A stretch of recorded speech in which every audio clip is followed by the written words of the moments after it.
This is Maria, and you're listening to Quirky Girl Explains.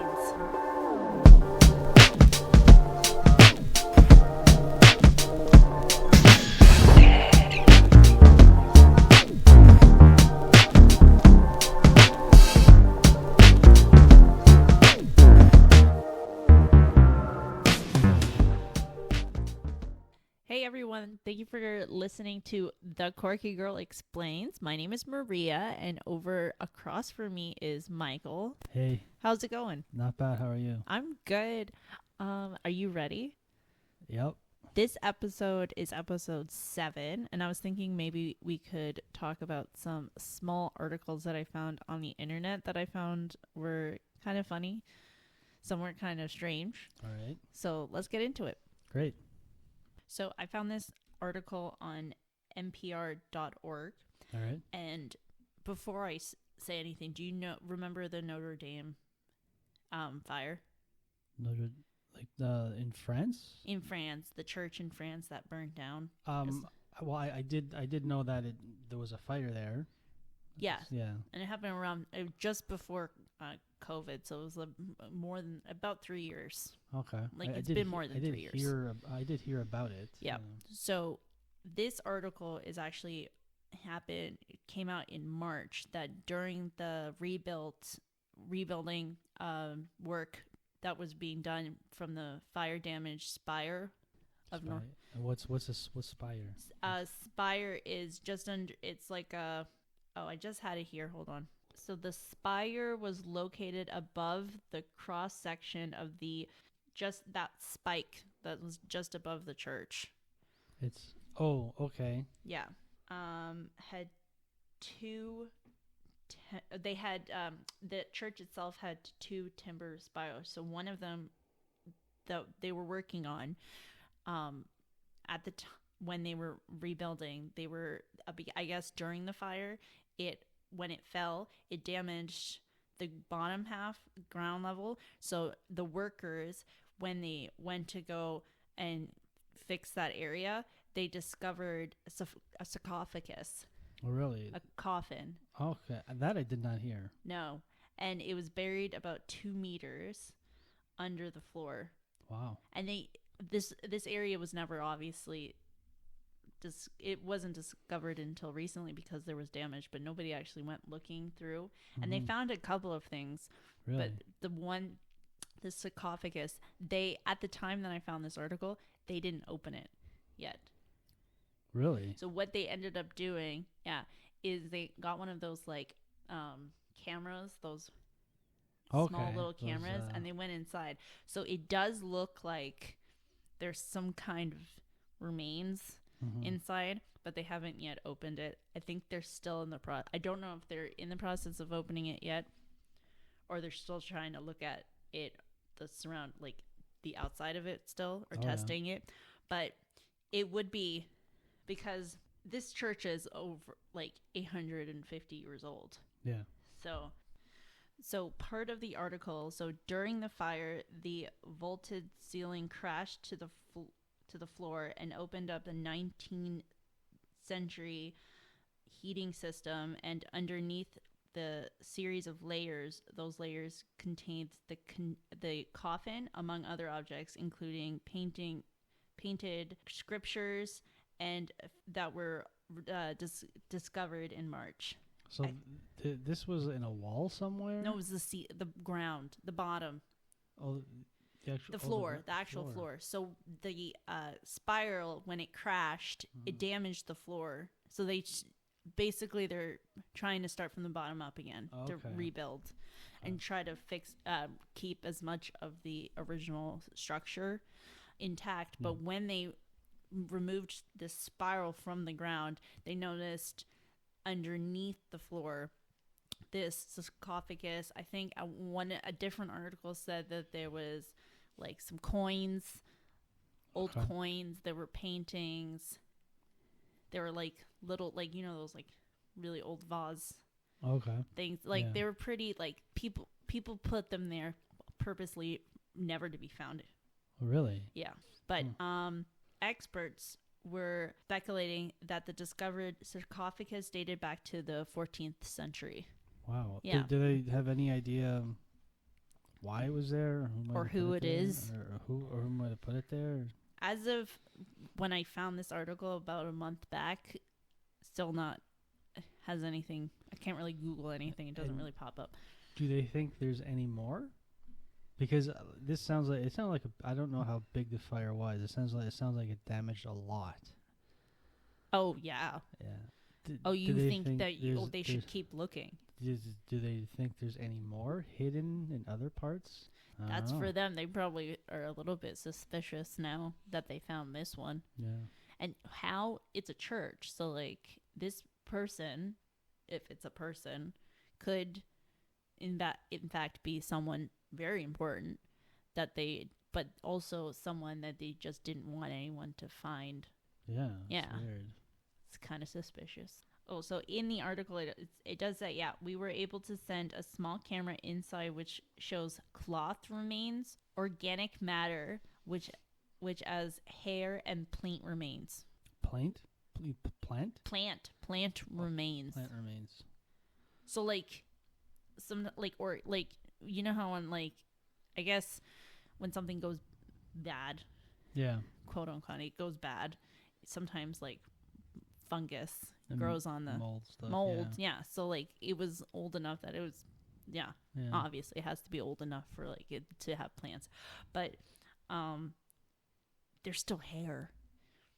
Yeah, because I find it so strange. It doesn't. People doesn't go away. It is a thing. Like people open coffins and people that are deceased, they do have like there's still hair there. Still there, yeah. But I'm just like, ugh. So my next article is actually something you mentioned to me way back when. Really? But we should do something about clowns. But remember the thing in 2016 when we, instead of fearing what's happening now, we were scared of clowns. Well, yeah, I remember this thing when that movie came out. Oh, It. Yeah, and there was the new It, not the there was a whole thing about people dressing up like clowns and scaring people, and but like there were people dressing up as clowns that aren't professional clowns, mind you. There were just random people dressing up as clowns, and then just randomly just like standing in a street or like on the side of the road, and it's not like a lit road, like this is like one of those country roads, or they're just they're just being weird and gross. Like clowns, normal clown, like regular clowns, like professional clowns, all they're trying to do is do their job, try to cheer up people, and here go, they're probably losing business because Mr. Joe over here, who's most likely someone who's not funny and thought it was hilarious, is going around scaring adults and children. Yeah. Being creepy and sus. But in 2016, there kind of was like a riot because people were like, we're not standing for this. And like I get trying to fight for like safety and stuff, but like I think this went a little bit too overboard. But I remember like community leaders and police saying not to do it and stuff like that. I didn't know.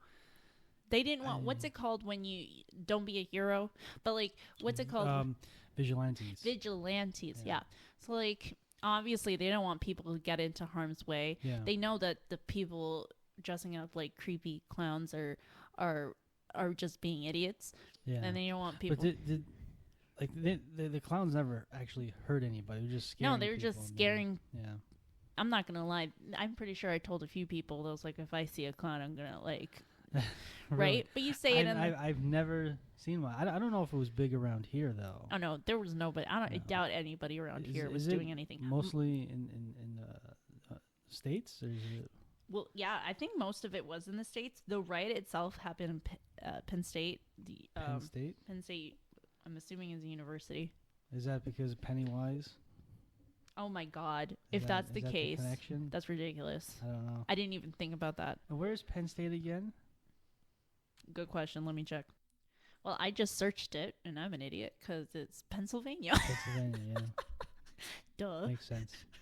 Whatever.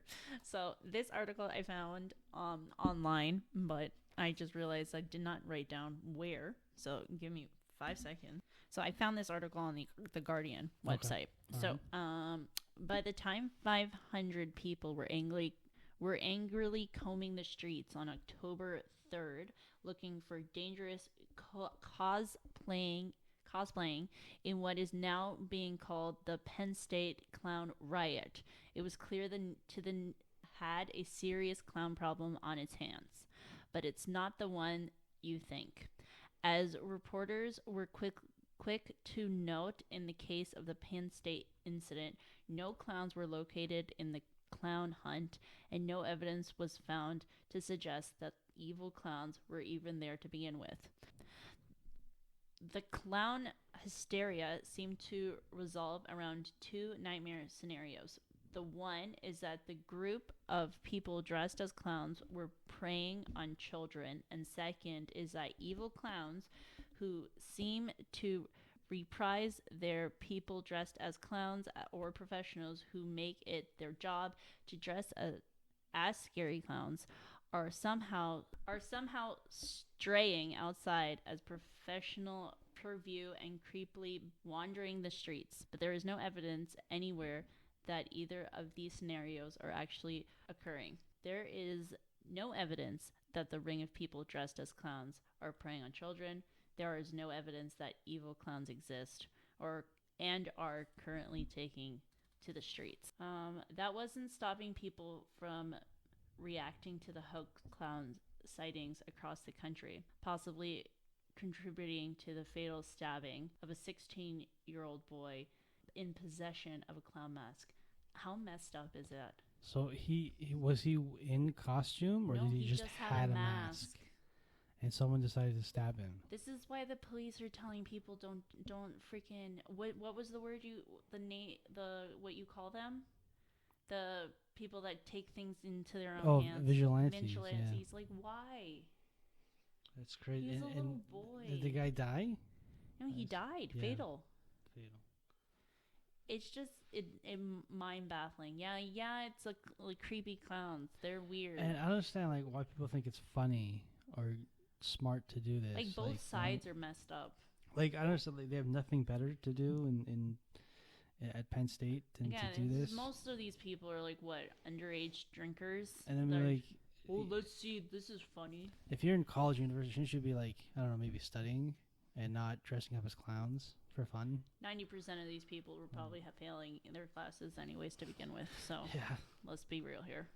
But it's just it's horrible that a child had to actually get punished. How old was the kid? 16. 16.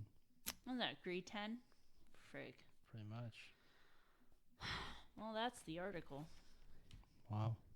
I have a question for you. Have you ever watched those shows called it's like security board, like those border security? Yes. Okay. Yeah. You watched those episodes? Yeah, I've seen that. There's a Canadian one and there's an Australian or a British one. There's a Canadian one though. There's one is I think they do two locations for the U.S. border. One is Vancouver. One's Vancouver, and the other one, I forgot where the other one is. Yeah, and then there's one in Australia. Yeah. That they do. I think there's one Britain. There is one Britain. Heathrow Airport. Yeah. Yes. And then I don't remember ever seeing one for the States, but I have a feeling that there is one. There might be. I think there is one because they do a few for the Mexican border for the States. That's true. I know there's like. Yeah. I think they call it something else. Yeah. But yeah. I love that show. That's the show I watch when I want to see like. Which one is that? You watch the Canadian one? I watched the Canadian one, and I'm pretty sure I've seen a few episodes of the Australian one because they have really strict rules about like what needs to go in and out because they're more concerned about like their environment getting impacted, which makes sense. Yeah, and I know the British one, they're very strict too. Yeah. They don't want things coming in and then bacteria or like some kind of weird bug coming in and all that stuff. Some of them I do the whole story, like they ask you, and you've traveled, when they ask you, have you packed your own bag? Yeah. I'm the one packing everybody's bag. So I Really? I pack all of it. I'm very nervous. I like to make sure everything weighs exactly what I need it to weigh. I need to make sure it doesn't go over, because I'm if I ever have to open and remove stuff out of the bag, that to me is like the worst thing. Like, I'm okay with traveling. It's just packing to travel. Yeah. I'm anxious. I'm an anxious person. Yeah, I never check, and I always overpack. Well, I never go above like the weight. Yeah. But I always pack too much clothes. And one thing that I always get stopped out, and is if I'm going with my mom, she always somehow forgets a water bottle in her purse. Really? And you're not allowed water. It's true. Like, when you're going through security, you're not allowed. But then when you get through security, you can buy a very overly expensive water. Oh my God, it's like $4 for like a yeah. tiny, like not even. Yeah. It's like what, a 500 milligram water bottle, and it's like $5.99, and it's always diesel. Not diesel. The Dasani. Yeah. So it tastes like. It has like a weird aftertaste. Yeah, it's a Coke product. Yeah. So I'm like, every time, and I don't care. I yell at her. I'm like, Ma, Yeah. what are you trying to do? And she's like, oh, I'm sorry. But this article, this is from U.S. Customs and Border Protection. So a shipment of baby wipes turned out to be $11.8 million worth of cocaine. Really? In baby wipes? Yeah, I've seen that before. They do it. I've seen. When people hide drugs in like baby formula. Baby formula. Yep. One of those shows where they because it's powdered baby formula. Yep. And it's really drugs. Yeah. Okay. They do like the lining of their. This is all things I've learned from watching the show on TV. They do the lining of a present sometimes. Yeah. I've seen it in tiles. Like, you break the tile and then they notice it's like, they're like, oh, I didn't know that was that. So U.S. Customs and Border Protection officer discovered more than 1,500 pounds of cocaine hidden in a place where you would least expect it, a shipment of baby wipes. Narcotics seized occurred, it says last Friday, but this happened a few months back. I should actually check that. So this happened in August of 2022. So recently. Okay. So they found the baby wipes at the bridge that's located at the U.S.-Mexico border, connected through Texas. Wow. Yeah. So officers say that CBP officer at the bridge was brought in by a shipment. Tractor trailer bringing in the shipment of baby wipes were brought in for a secondary inspection. Following the inspection, the drug smuggling dogs, love those dogs. Yeah. Those dogs look scary as hell. I actually, I was in a line at an airport, and I saw those dogs, and my sister was like barely 5, and she was like, puppy, and we literally grabbed onto her and yanked her back, and we're like, don't touch the doggy. No.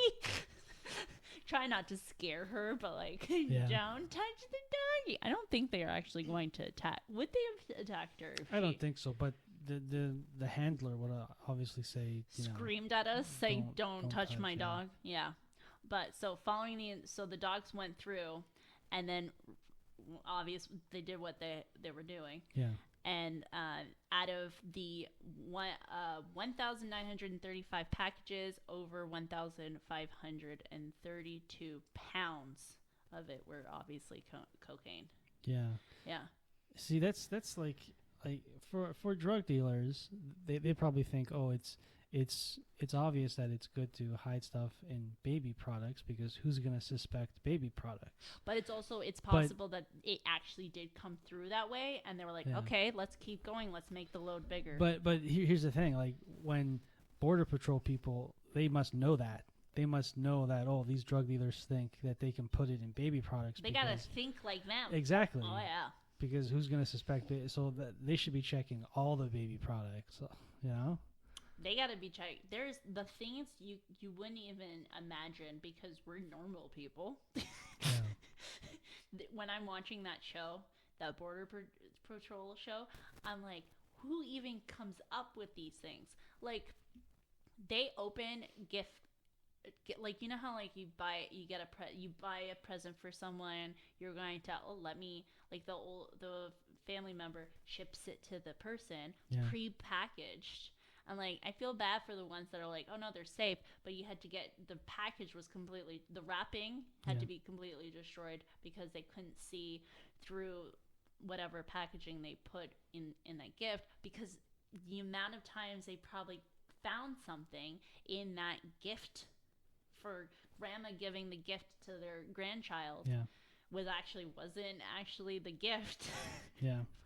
And that's when I'm like, oh, that's sad. They're like, oh no, it wasn't, but too bad. I was like, now as a person, I'm like, I'm not gonna wrap something and send it because God forbid they destroy it because they think it's something sketchy. But yeah, those shows. Yeah. You know, I used to work somewhere. I used to work security at a place where when you came in, you had to check bags. Yeah. Right? And there would be a specific line for people with strollers to come through. Okay. And this was back when marijuana was illegal in Canada. Yeah. And when I was there at these lines where only parents with strollers came in. Yeah. They came in, and I already knew, who to check to find marijuana joints. Were they like sweating? No, it was whoever was pushing the actual stroller always had it on them, or they hid it on the stroller. Shut up. Yeah, like there's like some strollers with little compartments on the front where you can put little snacks. Yeah. So in those little compartments, you open it up, they had their joints in there. Yeah. Or it was like back underneath the stroller, and that the pocket there and behind the stroller where you keep bags and stuff. Or it was there. Or it was the person who was pushing the actual stroller had it on Jesus them. Christ. Right, you like a mother and father came in. Yeah. And if the father was pushing the stroller, and I looked through the stroller, didn't find anything, then I told the father, okay, empty out your pockets. And what we did with everybody. Yeah. Not like we're, singling them out. We check pockets and metal detectors and everything. Yeah. And that's who had it on them. Would they yell at you? No. They were very, very embarrassed. Very embarrassed, yeah. Oh, because they didn't know it was there. Yeah. Like, when I find this stuff on the actual stroller, like, you want to tell them, like, what the hell are you thinking? Why were you doing that near your kid? Yeah. And why are you doing that in a public place? In a public place, and they obviously intended to smoke these joints with their children with them. I feel like now, though, if even though it's legal, I don't think you're allowed to go to like public places, and have that with like. I don't know, public but private. This was like. Oh, it was a public. It was a public. Yeah. Area, but a private property. So yeah, it'd still be illegal. To do yeah, that like now. on this private property, you can't do it. Yeah. Even today, you can't do it. Yeah. But why would you do that near your kid? Near your kids, like it's the same thing with alcohol. You can't drink when you have your kids. You can't marijuana, even though it's legal now. You still can't smoke marijuana. They were trying to make it illegal for you smoke for. I don't know if it actually got passed or there was just a suggestion of making it illegal for people that are cigarette smokers to smoke in a car with children under a certain age. Oh yeah. And I don't know if that was just addressed, and I don't know if it was passed or not. This is probably something I should look into. Yeah. But it was actually, I thought it was a great idea. Yeah. Especially when a child is that young and they're developing, that smell is now going to be triggered as something as personal, and then they're gonna like it more because it's something that's like in their mind. It's like that smell, like when you like my grandma had mothballs in her closet. Anytime I smell mothballs now, reminds me. It's an emotional memory. Yeah, it's a memory. Yeah.